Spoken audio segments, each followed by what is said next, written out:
আসসালামু আলাইকুম ও রহমতুল্লাহ। নিশ্চয় সবাই ভালো আছেন। আজ শুক্রবার, পবিত্র জুম্মার দিন। আপনাদের সবাইকে জুম্মা মোবারক। আমি ছাদে আছি, কিছু গাছ লাগানো আছে। এর ভিতরে একটি গাছ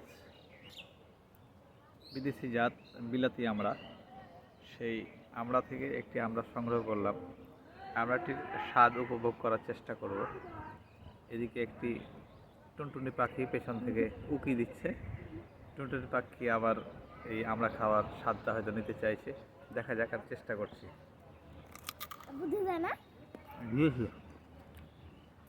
দেখছেন আমি কোনো লবণ ছাড়া খাচ্ছি, মানে ভিটামিন সি আমি সরাসরি নিচ্ছি। এখানে লবণ কিছুই দিইনি আমি।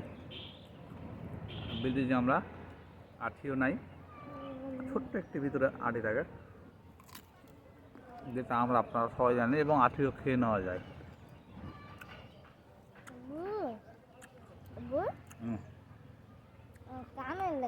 সুন্দর। দেখছেন তো, আমি কোনো টক অনুভব করছি না। আপনারা নিশ্চয়ই বুঝতে পারছেন। ধন্যবাদ সবাইকে।